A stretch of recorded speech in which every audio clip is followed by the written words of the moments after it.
शांति। आज 23 मार्च 2025 अव्यक्त महावाक्य पुनरावृत्ति 31 डिसेम्बर 2004। ओम शांति। आजिर मुरलीर सारांश एही वर्षर आरंभरू बेहद्र वैराग्य वृत्ति को जागृत कर। ଏହା ହିଁ ହେଉଛି ମୁକ୍ତିଧାମର ଦ୍ୱାର ଖୋଲିବାର ଚାବି।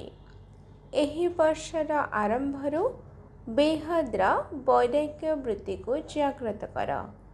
ଏହା ହିଁ ହେଉଛି ମୁକ୍ତିଧାମ ଖୋଲିବାର ଚାବି। ଓମ୍ ଶାନ୍ତି। ଆଜିର ୟାଦବ୍ୟାର ଏବେ ଚାରିଆଡ଼ର ସମସ୍ତ ନବଯୁଗର ମାଲିକ ପିଲାମାନଙ୍କୁ ଚାରିଆଡ଼ର ନୂତନ ବର୍ଷ ପାଳନ କରିବାର ଉମଙ୍ଗ ଉତ୍ସାହ ରଖିଥିବା ପିଲାମାନଙ୍କୁ ସର୍ବଦା ଉଡ଼ି ଚାଲ ଏବଂ ଉଡ଼ାଇ ଚାଲ। ଏହିଭଳି ଉଡ଼ିବାର କଳାବାଲା ପିଲାମାନଙ୍କୁ ସର୍ବଦା ନିଜର ତୀବ୍ର ପୁରୁଷାର୍ଥ ଦ୍ୱାରା ବିଜୟର ମାଳାର ଦାନ ହେଉଥିବା ବିଜୟୀ ରତ୍ନମାନଙ୍କୁ ବାପଦାଦାଙ୍କର ନୂତନ ବର୍ଷ ଏବଂ ନୂତନ ଯୁଗର ଆଶୀର୍ବାଦ ସହିତ ପଦ୍ମଗୁଣା ଥାଳି ଭରି ଅଭିନନ୍ଦନ ଅଭିନନ୍ଦନ ଅଭିନନ୍ଦନ। ଗୋଟିଏ ହାତରେ ତାଳି ବଜାଅ। ଉମଙ୍ଗ ଉତ୍ସାହର ସ୍ରୋତ ଭାବରେ ଅନୁଭବ କରାଉଥିବା ଉଡ଼ି ଚଲାଉଥିବା ଆମମାନଙ୍କର କଳାକୁ ବହୁ ଗୁଣିତ କରୁଥିବା ଆମମାନଙ୍କୁ ବିଜୟୀ ଦାନର ଅଂଶ ବନାଉଥିବା ବାପଦାଦାଙ୍କୁ ୟାଦ ପ୍ୟାର ନମସ୍ତେ ନମସ୍ତେ ନମସ୍ତେ। ଆଚ୍ଛା, ଓମ୍ ଶାନ୍ତି।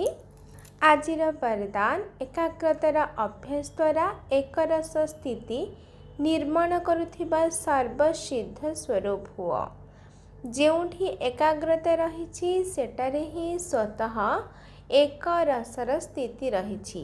ଏକାଗ୍ରତା ଦ୍ୱାରା ସଂକଳ୍ପ, ବାଣୀ ଏବଂ କର୍ମର ବ୍ୟର୍ଥପଣିଆ ସମାପ୍ତ ହୋଇଥାଏ ଏବଂ ସମର୍ଥପଣିଆ ଆସିଥାଏ।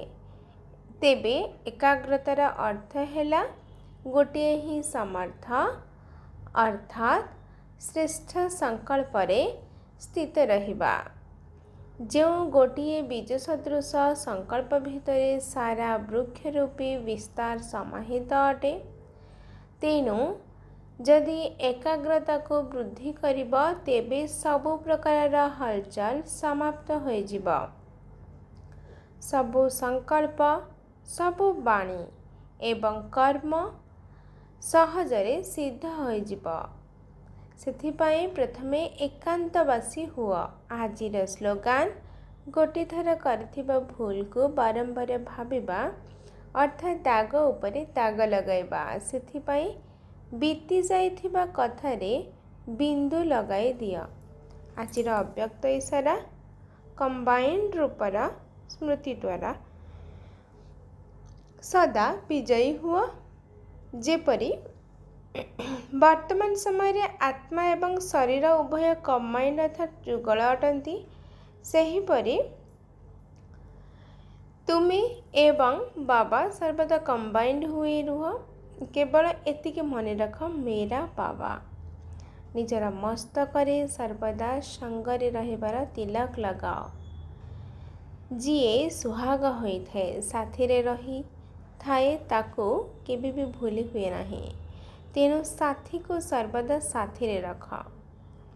ଯଦି ସର୍ବଦା ସାଥିରେ ରହିବ ତେବେ ସାଥିରେ ମଧ୍ୟ ଯିବ। ତେଣୁ ସାଥିରେ ରହିବାର ଅଛି ଏବଂ ସାଥିରେ ଯିବାର ଅଛି। ପ୍ରତି ମୁହୂର୍ତ୍ତରେ ପ୍ରତ୍ୟେକ ସଂକଳ୍ପରେ ସାଥିରେ ହିଁ ଅଛନ୍ତି, ଏହିଭଳି ଅନୁଭବ କରିବାର ଅଛି। ଆଚ୍ଛା, ଓମ୍ ଶାନ୍ତି।